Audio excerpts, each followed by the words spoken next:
or Ganesh, he conducted this program. He sort of delivers a lot of lectures.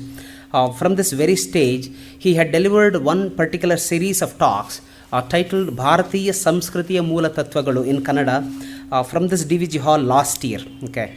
I think he had delivered it in various parts, totaling about 33 hours. Okay. Those of you who can follow Kannada, okay, so the DVD is available there. I sincerely, suggest that you essentially get that and rather get started with learning and listening to it. So some of us friends, we were so impressed and inspired by that particular program.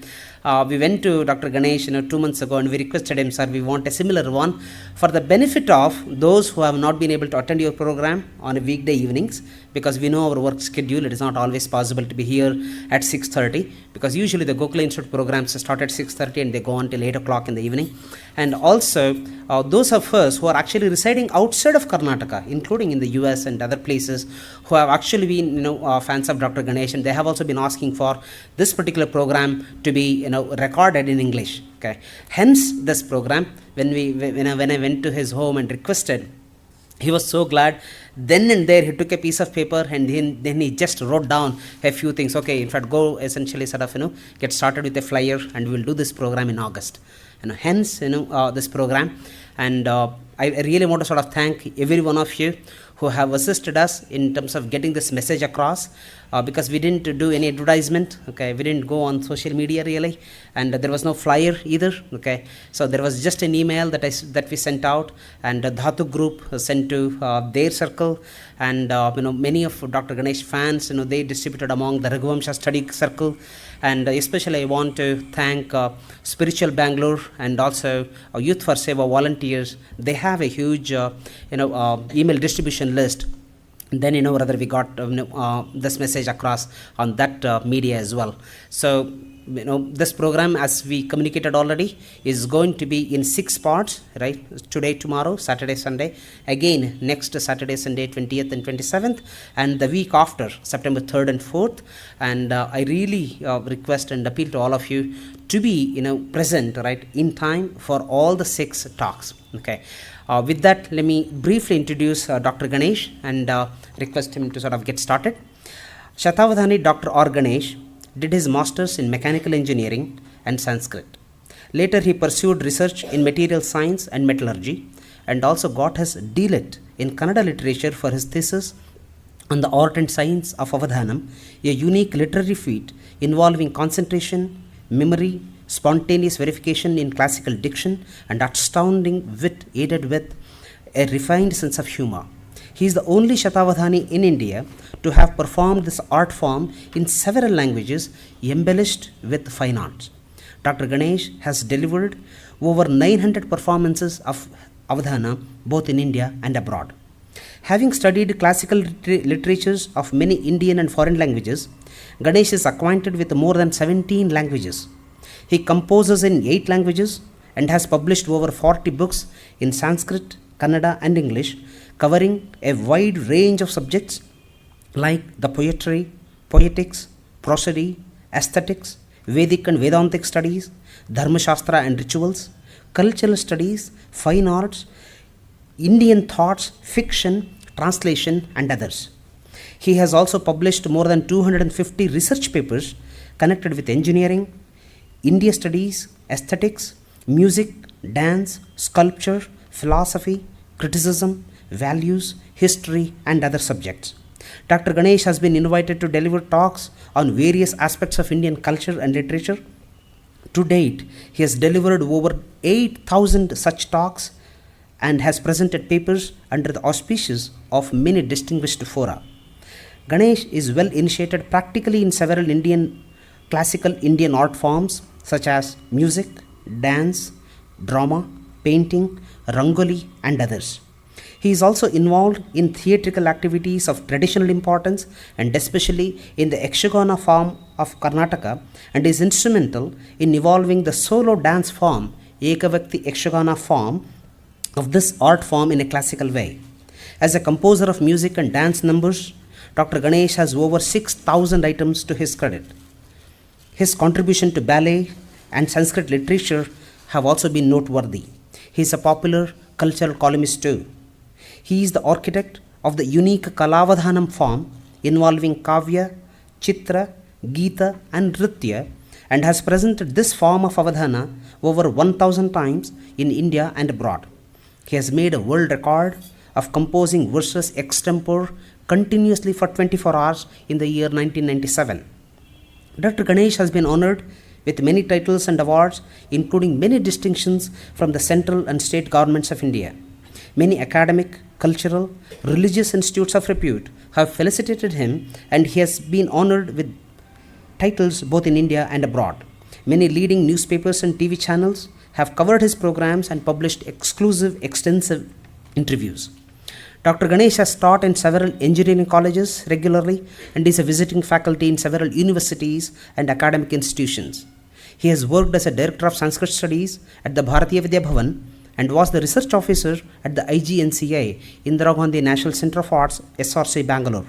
Presently, he is the Dean for the Department of Values at the Academy for Creative Teaching, Bangalore. Following is only a narrative list of rewards and titles and recognitions presented to Dr. R. Ganesh. Kavya Kanta Award for Best Versification, Rajyotsava Prashasti of Karnataka Government, Outstanding Indian Award, Karnataka State's Dasara Felicitation for Sanskrit Poetry, Government of India's President's Certificate Merit Award for the Best Young Sanskrit Scholar. This award is also known popularly as Badarayana Vyasa Puraskar, and he received the title in 2003. Felicitation and titles by the Sringeri Mutt, Conchi Mutt, Udupi Mutt, and several universities. Kempegowda Award by the Brihat Bengaluru Mahanagar Palike. Honorary D.Lit for unique literary contribution from the Tumkur University, and others. Thus, I invite Dr. Ganesh to this program. I invite you all, and again, thank you for coming. I request Dr. Ganesh to get started with the lecture program. Not to be boring you with this, again, we'll follow the same pattern for the second half as well. As we requested over email, if you have any questions, please write them down in a piece of paper. I or some volunteer will be around. Please pass it on. That way, we will be able to sort of maximize on the time that we have. Thank you, and so Dr. Ganesh, please get started. Om Tat Sat. Good morning. It's a very heartening occasion, but at the same time, I have my own diffidence. The reason is very simple and obvious, of course. It's very, very difficult to comprehend a great culture like India, and even to bring into a nutshell the salient features of it and give a bird's eye view is rather difficult and almost an impossibility. And other thing is, to speak anything on Indian culture in an alien language is a greater difficulty as such, because we don't have suitable words, at least for me. My basic qualification is Bachelor of Engineering, BE, bad in everything, and of course English is one major thing there. When that being the case, we have our own impediments and difficulties. And the other one is, there is so much of misnomer and misconception, and two extremely diverging views are present and they are reigning. When that being the case, how to trod a path which is very close to truth and reality, and naturally that will be something like the golden mean. That is the ideal. I don't know whether it will be golden mean or rolled golden mean. I don't know. And we know the price of gold is soaring so high, and golden mean path is a very costly business. And yet we have to attempt for the best. Well, my 6 days of talk is aiming at giving a broad-based introduction to Indian culture, essentials of Indian culture, rather foundations of Indian culture, fundamentally based on the primary sources, not on the secondary sources. Because whenever we speak of Vedas or Upanishads or Sangam literature or Kalidasa or Shilpa Shastra or Natya Shastra or whatever, we often refer to secondary sources. Well, I am not against any secondary source, but at the same time, it should always be verified from the primary. And so my focus is on the primary source. And naturally, my strong footing is there. Secondary source is so vast, and it's almost humanly impossible for anybody and even for an institution to go through the secondary sources completely and come to a conclusion. That's why it's for my own convenience also I am essentially depending on primary sources. But at the same time, I am not ignorant of the great masters who have written in various languages basing on the primary sources. For example, a great seer-like scholar, Mahamahopadhyaya Bharatratna Panduranga Vaman Kane, in his History of Dharmashastra volumes, or the complete scholar Dr. V. Raghavan in his various writings, or the giant-like scholars Vasudev Sharan Agrawala, or the embodiment of knowledge Anand Kentish Kumar Swami. Like that, we have very, very great people who have gone through the primary sources in depth, and they have become an inspiration for me and people like me. So I will be going through those works also, and keeping them in my mind, I will be enumerating different aspects of Indian culture. And of course, I will also be referring to some Western scholars, honest and very enriching scholars like Dr. A.K. Warder or A.L. Bhasham or Will Durant. We have many such. So it is not just restricted to primary sources, but the focus is on primary sources.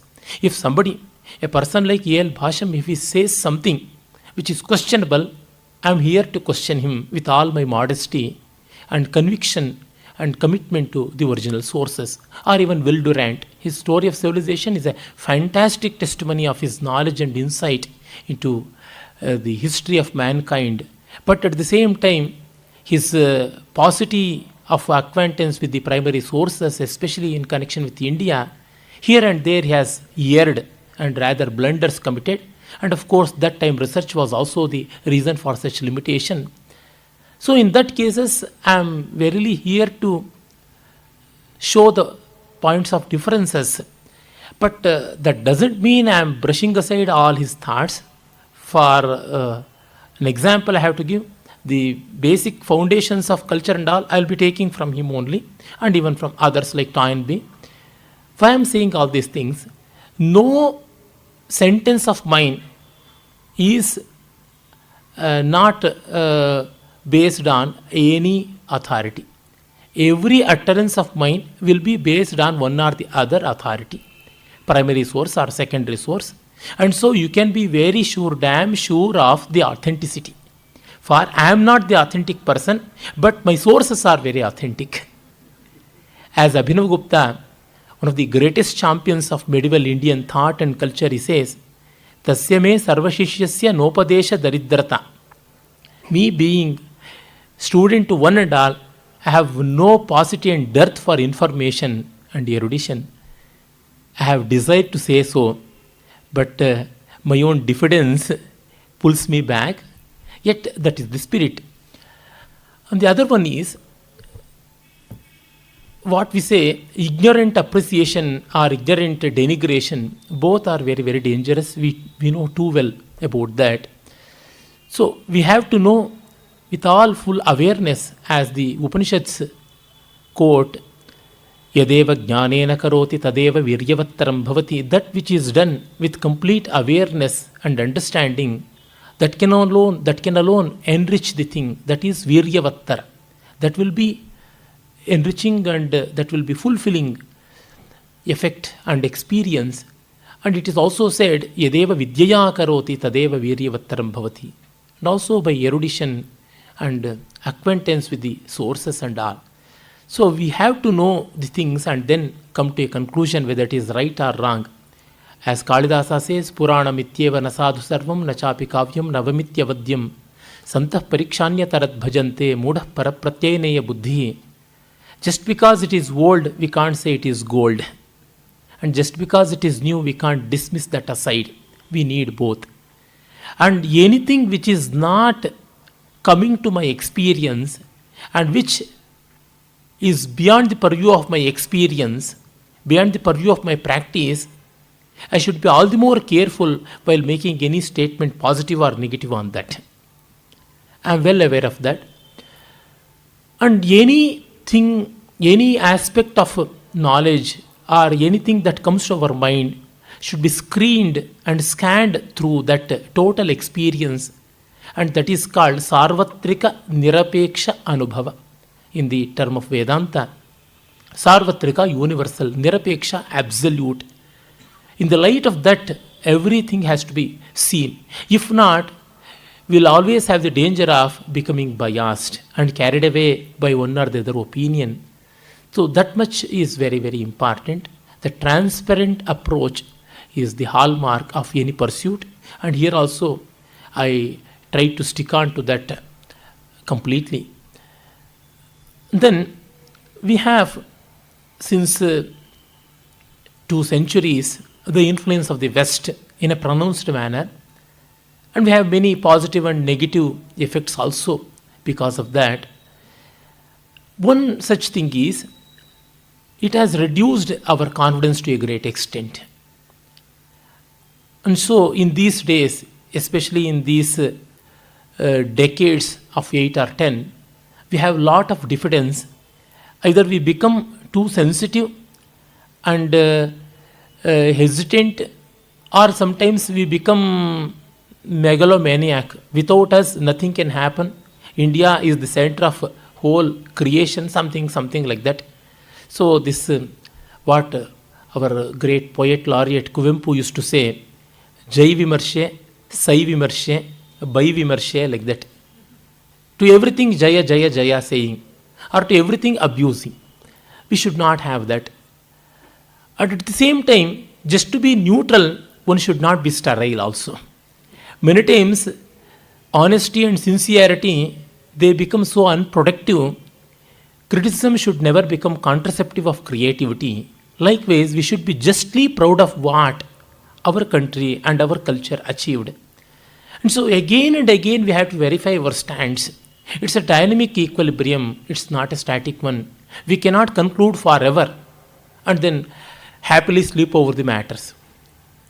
So, one extreme is glorifying everything available in Indian culture. For example, we had electricity, we had television, we had aircrafts, we had everything. But everything we had only when the West invented that. Till Lucy Brown was born as a test tube baby somewhere mid-70s, we never even had in our dreams about test tube baby. But when once that was revealed, all our Pauranikas and Pravachanakaras and Katha Kalakshepakaras, they started saying all the Kauravas are products of test tube babies and Dronacharya is product of test tube baby, what not. It's unpardonable, hilarious, dubious. So we have to be well rooted in facts. At the same time, India is of no use. Its language or culture or art or whatever, it is insignificant. As Macaulay used to say, one small shelf of an European library is sufficient to contain all the knowledge of the East. Something like that he says. And that is not an advisable path. We should have something based on complete understanding. And that's why Tadvidhi Pranipatena Pariprashnena Sevaya, Krishna says. Pranipata, submission, complete acceptance and open-mindedness in approach. And then Pariprashna, inquiry from all sides. Paritaha Prachati, Paritaha Prashna is Pariprashna, inquiry from all sides. So thorough examination without losing reverence and respect. That is the approach. And I try to follow that. I don't know to what extent I will be successful in that. But my effort is sincere and honest. That much I can assure. With this preliminary, we can as well go to it. First of all, foundations of Indian culture means we have to analyze the words. What is India? And what is foundation? And what is culture? One need not analyze off. But for that, the other 3-4 words have to be analyzed. Foundations, of course, we know, essentials, basis. on which thought, on which philosophy, on which practical philosophy the whole system is based. That is foundation. Foundation is not a canopy, it is not a kalasha, an edifice which is standing above all. It is beneath, it is the support. Though not seen, it is everywhere felt. It's something like we are at the bottom of an ocean of air, yet we are not aware of that. We breathe, but we are not aware of it. It is our sustenance, yet we are not aware. Foundation is something like that. It will not be seen, it will not be comprehended, but it will always be experienced. Without our knowledge, we are into it, and that is foundation. And when foundation has to be revealed, means the whole building may be in danger. The whole building may be subjected to danger. Yet we have to see. For that, we should have careful way of approach. How we have to deduce the foundations of Indian culture, I shall go to it later. But foundation, as we know, it is the essence on which the whole structure stands. And that should be very sturdy, very strong. And so these should be evaluated at the level of universal experience, no partial experience. Why I am saying that? In the name of spirituality, so much of mysticism is advocated, and that has corroded our culture like anything. Individual experiences, individual whims and fancies, they have been graduated or blown up to the level of universal philosophy, ending up in idolatry and worshipping false gods. That should not happen. For that, we have to focus on universal experience. And spirituality is truly scientific in the nature of inquiry, yes, capital. So foundations have to be essentially based on the facts and values. The facts should be fundamental and values should be universal. Then Indian. Of course, in English we have the term India, but not in Indian languages. It is the name given by the others, given by the outsiders. And generally, names are given by the outsiders. We will not be having any names. Only when we have the multitude of a single entity, similar entities, then we have to have some distinction, then we'll be going for names. If one person, whether John or Rama or Krishna, is only one person in that village, no other person by the same name, will not be having any prefix or suffix. He's just Rama or John or Krishna or whatsoever. But if there are four Krishnas, then he is the short Krishna and he is the fatty Krishna and he is the dark Krishna, something like that. We will be having attributes, prefixes and suffixes. So India never come across any culture in its formative period, and hence it never found the necessity for naming. That's why it was never called by any name. We don't have any name even in our texts. Sanatana Dharma is also not seen in the Vedas or in the Upanishads. It's only in the later texts we have that. To describe the nature of Dharma, it is Sanatana. Sanatana means eternal. We don't know when it started. So Sanatana Dharma is the name of Indian culture. And Bharata was named after a person, a group of people like that. But we called that by ourselves, it's because of one person, Bharata, Sarvadamana Bharata, or he is also known as Shakuntala's son, Dushyanta's son, of course, Daushyanti. And he ruled the whole country, and that's why it is called as Bharata. In the Vedas, we have that reference, but we don't have any specific name like Sanatana Dharma or Hindu Dharma, something like that, in any of the basic texts of Indian culture. But we have the land's name, Bharata, Bharata Varsha, Bharata Khanda, like that. The name has beautiful connotations. Bharata means who bears. Bibhrati iti Bharataha, he who bears. Sustenance is the very essential feature of Indian culture, or for that matter any culture, and that basic nature of culture is brought out in our tradition. and there we have the unique feature. Then it also means Bharata, the derivative of Bharata, Bhayam, Kantyam, Rataha, Bharataha. Those who are interested, those who are desirous of light and delight, they are called Bharatas. The letter Bha has 32 meanings, and few such meanings are happiness, light, enjoyment, awareness, and whatnot.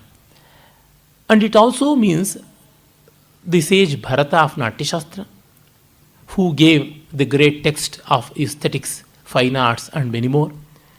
And it also means Bharata or the Jada Bharata was a great seer who gave the eternal spirituality and whose beautiful anecdotes are given in Bhagavata Purana and even in the Vishnu Purana.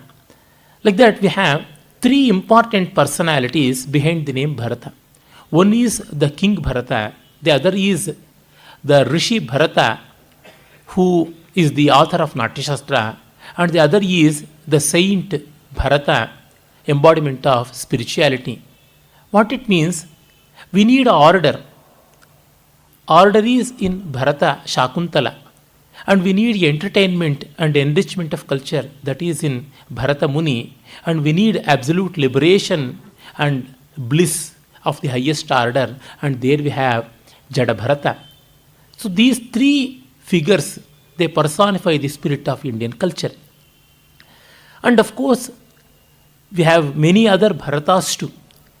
According to the Jain tradition, we have the Bharata Chakravarti, son of the Adinatha or Adideva Vrishabhanatha Tirthankara. And again, in the Bhagavata Purana, we have references to Vrishabhadeva. So, I will be coming to Jainism and Buddhism later in the coming lectures. There I will be showing how they are no way different in spirit to Sanatana Dharma. They are one and the same in spirit. Then I will be showing the oneness of the basis there. Now coming back to the topic of discussion, Bharata, we have a country named after a group of people, Bharatas. Bharatas were the people who were residing on the banks of Parushni and Vipasha. Vipasha is Bias, Parushni is Ravi. In the Vedic times, the 7 rivers, Sapta Sindhus, as they were called, now they have been reduced to 5, Punjab, Pancha Apaha, Punjab, Vipasha, Vitasta, Parushni, Asikni, Shutadru, Sindhu, and then Saraswati. Vipasha is Bias, Vitasta is Jhilam, and then Parushni is Ravi, and then Sutlej is Shatadru, Sindhu, of course, it is there, and then Asikni, Jinab, then Saraswati now dried up. Unfortunately, it is now being revived, and we have near day future, in the near future itself, we will be having a day where Saraswati will be flowing completely. Now it's only a rainy season river, Gagar. Well, on the banks of Parushni and Vipasha, one group of people they stayed. They are called Bharatas, and they are one among the groups of the 5 clans who were in the Vedic period: Yadus, Druhyus, Purus, Anus, and Turvashas. And Bharatas are the descendants of Purus, and later the whole country got that name. I am not going to the details of history as well, but just what I am saying, some people, they developed this country, and they are the ancestors of our culture, and it is indigenous, it's no way foreign. But at the same time, we have the spirit also. Here I am simultaneously dwelling on 2 planes. One is the physical plane, the other one is the spiritual plane. I am saying a clan of people, a sub-clan called Bharatas, who are the descendants of Purus, and who are one among the 5 basic clans of ancient India. This is all physical reality. And then the 3 great personalities, Bharata Chakravarti, Bharata Muni, and Bharata Rishi. And the other one is, Bharata is the name of sustenance, Bibhrati iti Bharata, Bhr dhatu, that is the root. And the other one is, of course, Bharata, Bharatasya Bhavaha Bharatam. means that which is interested in light, delight, and other things, and also that belongs to Bharatas. The very meaning of dharma is sustenance, support. In no way these two words are different in spirit. Bharata or Bharata and dharma, they are one and the same because dhru dharana dharma ityahuhu, that is the dhatu of dharma. Dharma has come from the root dhru dhatu. Dharana dharma ityahu, that which supports. And Bharata is also from the bhru, the dhatu bibhrati, means to support. In that sense, India, just at the spiritual level, it is the notion, it is the concept that has the power to sustain. In that way, India can be realized at any place, at any time. It is not just restricted to the geographical territories and the boundaries. It is beyond that. It's a spiritual space. It transcends space and time. And in that way, anybody at any time can be Indians. So, local and global, what a popular phrase now, it can be said spiritual and physical simultaneously. The combination of flesh and spirit, body and mind, or whatever we call, Adibhuta and Adhyatma, they have to go together. If not, no civilization, no culture, no country, no race can survive, and no workable model for the betterment of the world can be thought of. In that sense, our tradition has a beautiful way of looking at the things at two levels simultaneously. As we have in Vedanta, the Vyavaharika Satta and Paramarthika Satta, the workable model of reality and the enjoyable model of absolute ideality. At both the levels, they work. And Bharata, Dharma, they are in that way synonymous in spirit. Though Dharma has no specific synonym like Bharata, I am only proving from the viewpoint of etymology.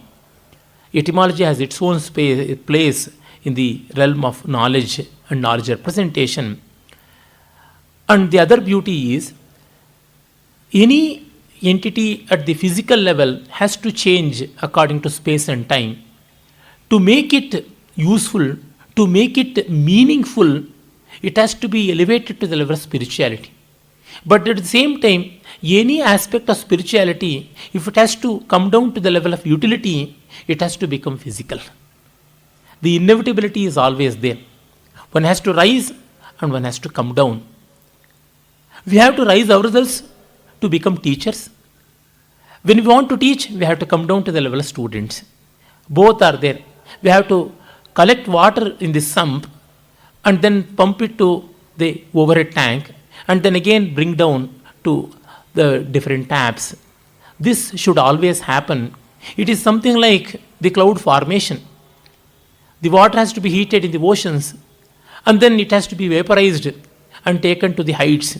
And there the clouds have to form and then the rains have to shower down. The saline water, the impure water, the polluted water has to be vaporized and the distilled water has to come down. And this is the beauty in sublimation. When we rise leaving back our tiny petty thoughts. That's how pure water is collected. It is something like the distillation. And what we have to give, the best of ours has to be given. Not the impure water, it's only the purest of pure water has to be given. In the process of elevation that happens.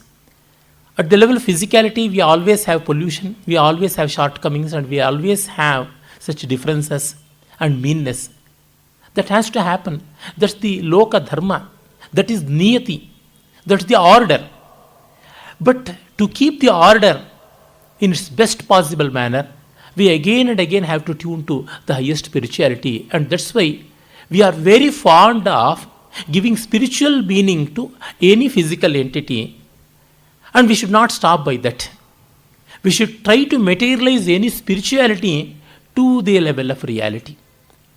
If one dominates over the other, and if one is treading faster and faster, moving in a faster pace, and leaving back the other, then there is imbalance.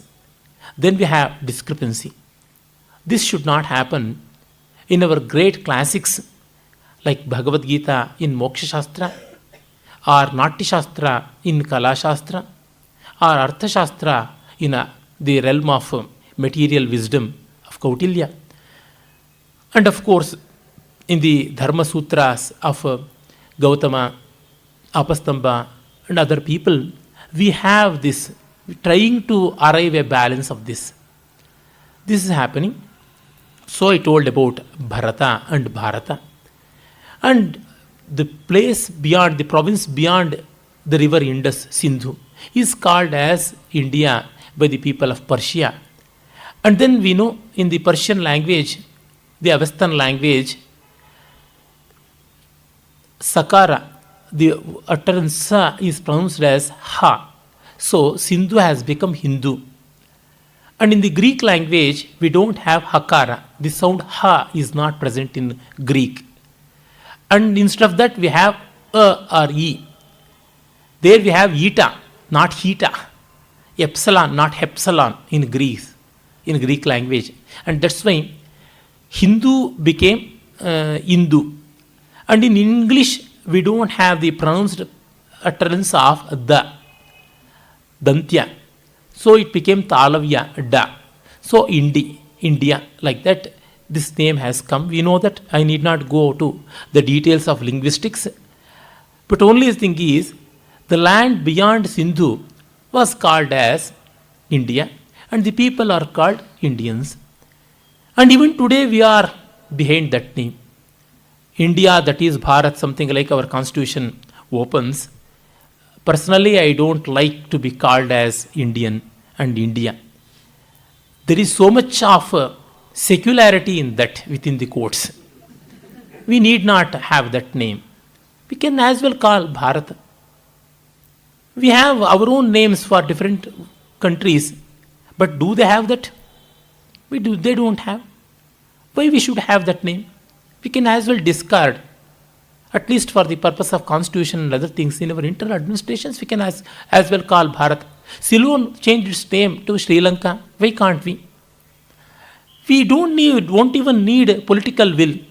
We need only little consideration and maturity of thought. That's all. Well, foundations of Indian, then comes culture. Culture has come from the word Keltum of Greek, meaning any pursuit which is agriculture oriented, which is oriented towards refinement. The earliest culture is agriculture, of course. And so culture means something which is meant for refinement. And there is a popular saying, what we are is culture and what we use is civilization.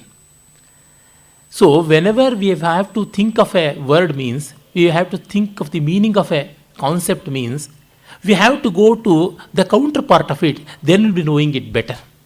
If we want to think of freedom, we should think of bondage. Then only we'll be understanding the importance of freedom. To understand the importance of oxygen, we have to close our nose.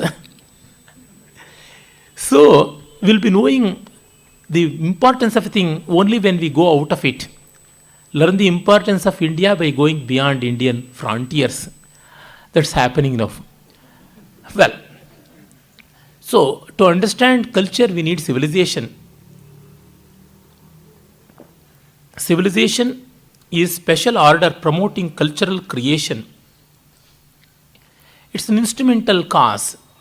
Culture is the cream of civilization because culture essentially relies on spiritual aspects, but civilization is not so. Many historians and cultural anthropologists, they had different theories of civilization and culture. Then one great scholar from Mysore and Bengaluru, Dr. S. Shrikanta Shastri, former professor of Mysore University, he came out with this brilliant analysis of culture, and he says culture is essentially spiritual in nature and civilization has to subserve that. For example, food is produced by grains, and for grains we need agriculture. All these things are in the process of material development.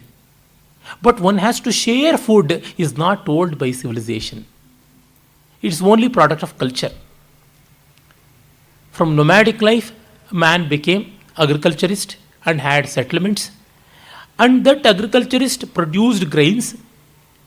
He cooked and had his food. So the story of civilization goes. But story of culture should not end up there. There, I have to remember the Vedas. In the Vedas, the second one, the Yajurveda, has in the central portion, literally its central portion, and spiritually its core. That is the Rudradhyaya, the fourth Kanda. There one line goes like this: Sagdhischame sapitischame. O God, give me a fellow eater and fellow drinker. To share my food, to share my drinks, I need a friend. This is not product of civilization, this is product of culture. And this is rather very unique to Indians, I feel many times. Though I don't have much personal experience, I have read here and there and found out from my friends. In the Western countries, mostly our people go there and we are always Paschima Mukhis, not Purva Mukhis. Something like Matter's compass, which always points to north, we are always towards the west. There, they don't have the business of buy two coffee. Or few friends going to a cafeteria and one person paying the bill today and some other will be paying tomorrow. We have their own problems here also. Yet what I mean is, the spirit of sharing is so innate and so natural an instinct.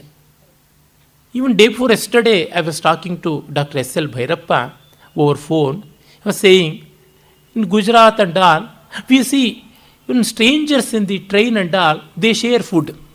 I had many times such experience when I was traveling Delhi, Kota, Ujjain and other places. कुछ खाना नहीं खाते हैं क्या महाराज क्या चाहते हैं like that, just by looking at my face. I am a stranger to them. Nowadays, it is lessening due to so many reasons, and one such reason is we don't trust people. Civilization's byproduct, rather side effect I should call, is distrust and disbelief. So that's how culture is something not essentially connected with civilization, but without that, civilization will have no fulfillment. And we have many such examples. We can as well enumerate that. We need so many things. We need so many features there. For example, language may be the product of civilization, but poetry is the product of culture. So everywhere when we have something which is non-utilitarian, I should call it as meta-utilitarian, there comes the dimension of culture. And here we are focusing to the meta-utilitarian things. They are intangible. For example, a housewife, when somebody asks, what are you doing? Are you working? No, I am not working. Is she not working? Her contribution is not recognized in terms of money, but her contribution is immense. It's not at all possible for anybody to evaluate in terms of money. No dollar, no euro, nothing will come to evaluate her contribution. Nowadays we are saying house making something, but they are all clumsy ways of expressions, I honestly feel. Grihini, Grahaswamini, Yantri Radasi Yamani, like that Atharvaveda says, she is the driving force of family. So that much of confidence has to be developed. So this is the product of culture, the intangible source of human life and society that is born more. And to just take another example of art, fine art, abhinaya, dance. Anything quantified is coming under the realm of culture, and anything qualified will go to the realm of civilization, and anything qualified goes to the realm of culture.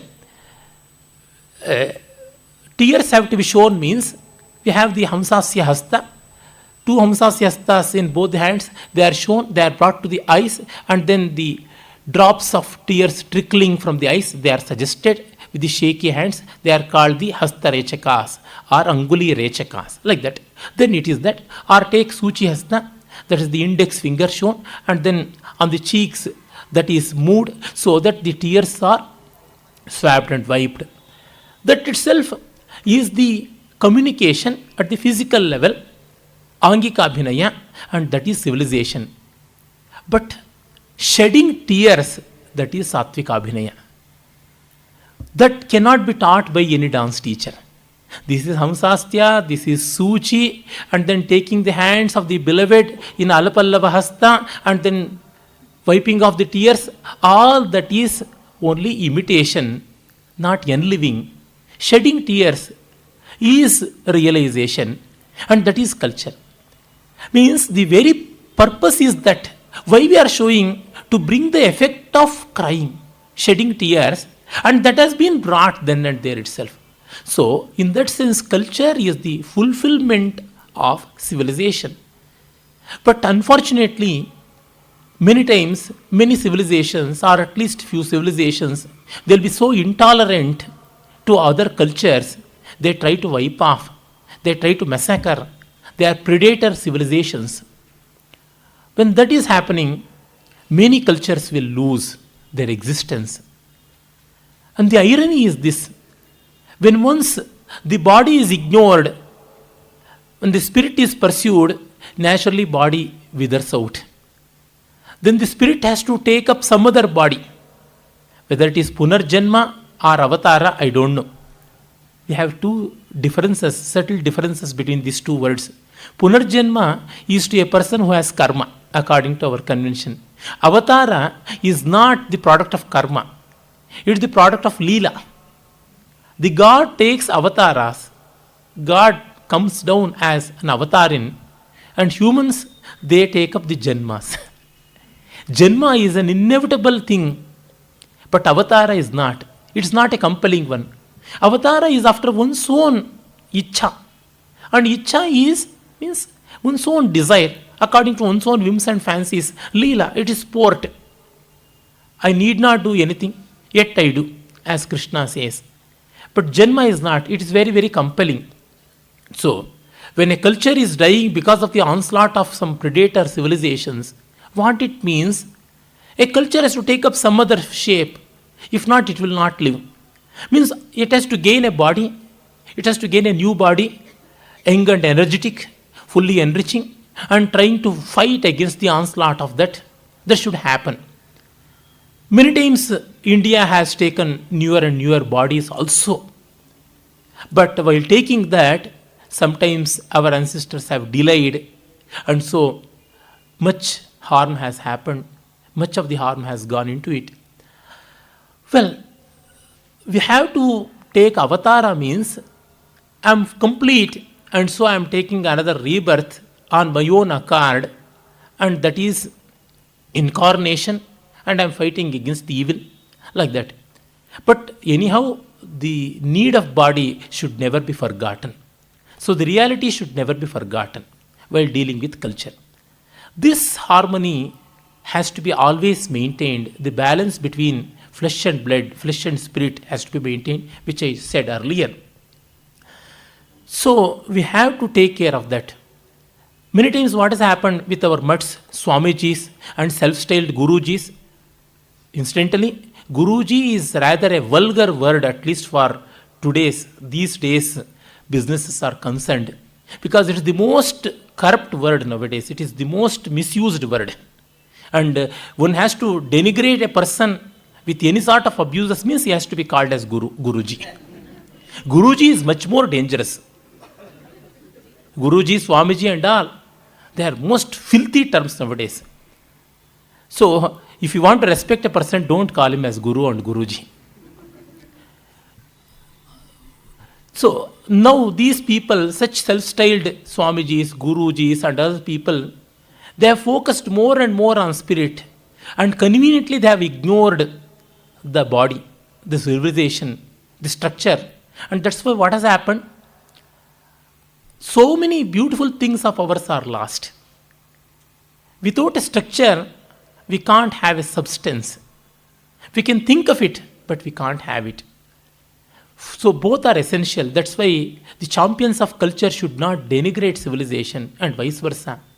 But at the same time, the purpose of body is meant for spirit. That we should never ignore. But the irony is, when we become stronger and stronger at the physical level, we forget the spiritual purpose itself. Yajnavalkya Smriti beautifully says, Ayam hi paramo dharmaha yadyogena atma darshanam.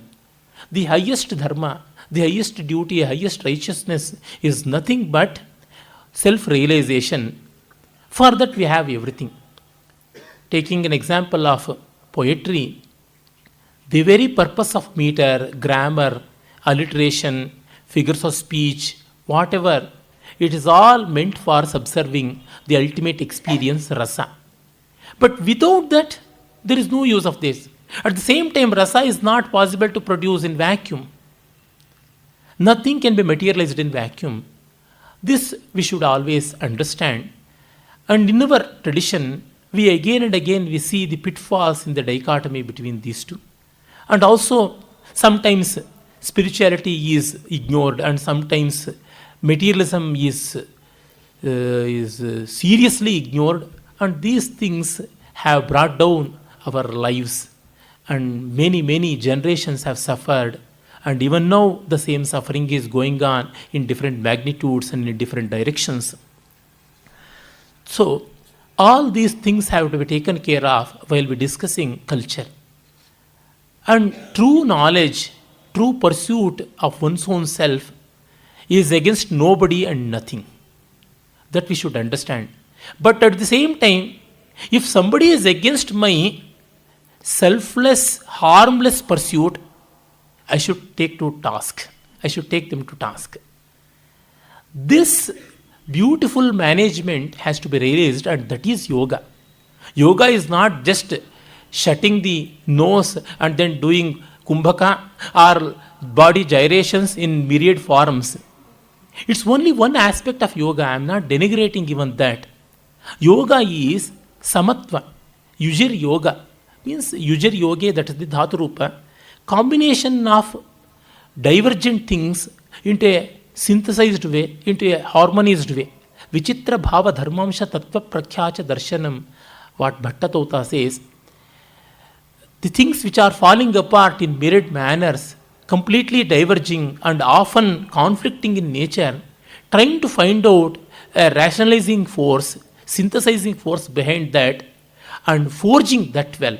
And that is called darshana, spiritual revelation, and that should be universal in nature. Hence, we need the combination of flesh and blood. And fortunately, Sanatana Dharma's foundations, the Vedas, never ignored the spirit. Brahma and Kshatra, the spirit and the body, as we call, they should always be together. Yatra Brahmacha Kshatrancha Sanyanchau Savratau. That's how Shukla Yajurveda says. Brahma and Kshatra should always go together hand in hand.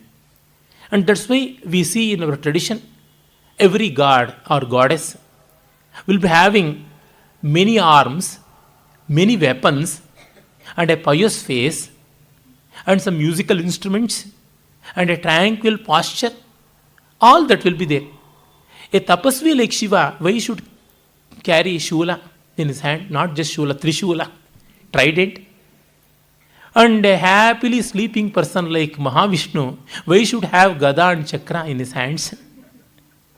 And a very pious deity, goddess of learning like Saraswati, she should carry so many weapons. Unfortunately, nowadays our education, which has become spineless, even Saraswati is made spineless by having only two arms tugged to veena, one to book and one to the rosary. But Mahasaraswati is not like. Mahasaraswati has 8 arms, starting from the plough to the pounding club, hala and musala, the representation of agriculture. The beginning of agriculture is in plough, and the conclusion of agriculture is in pounding the corns, that is in hala, and also shankha and chakra, and also bhiksha patra. I am ready to accept from any corner whatever good comes to me. And gada, I am ready to hit at anybody's head if they avoid the cosmic order and if they violate the norms of cosmic order.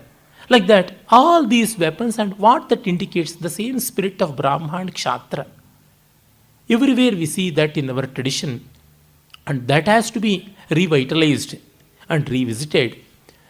Then we have the other aspect,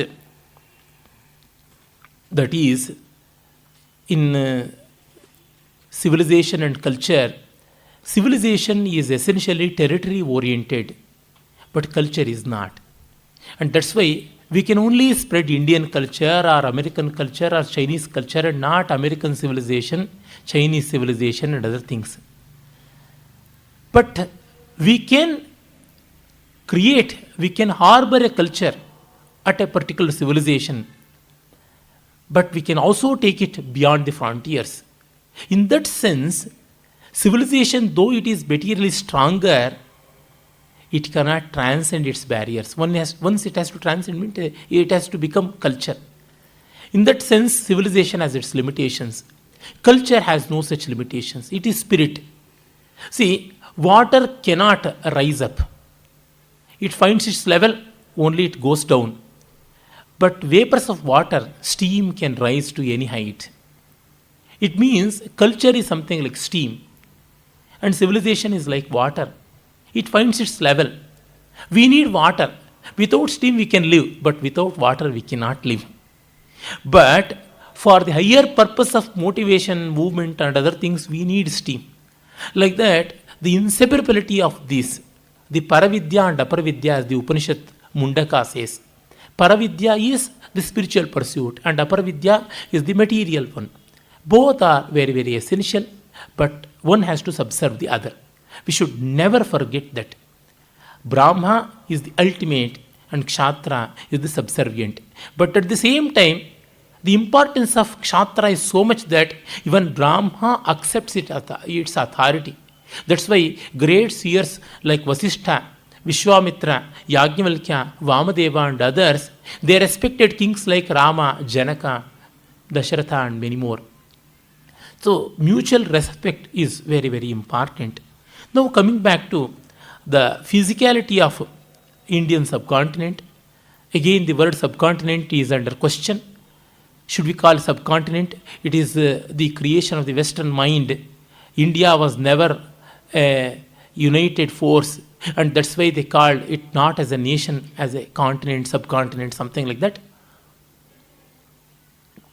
However, as Mahamahopadhyaya P.V. Kane himself says at the fag end of his mighty work, History of Dharmashastra, India was never a politically united one, barring few occasions like the rule of Ashoka or the rule of Akbar, or sometimes during the Gupta period, like that.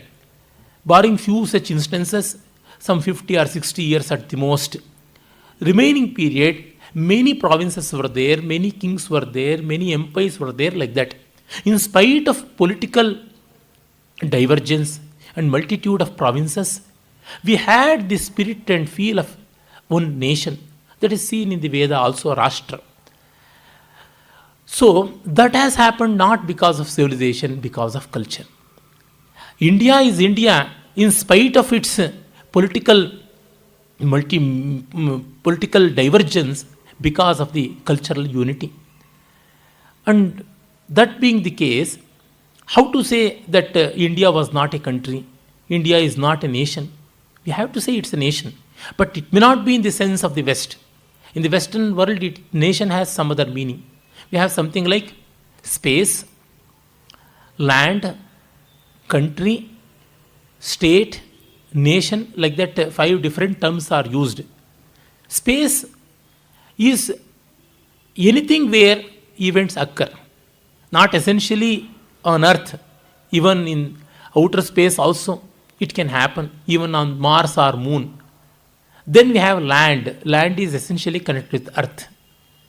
Then land, when it is habited with people and when they have some way of living and life, then it is called country. And when they have rules and regulations, they become state. And when they have a cultural identity, then they become nation. So this is the hierarchy in which it goes. India may not be a state, but it was and is a nation. And that's more significant.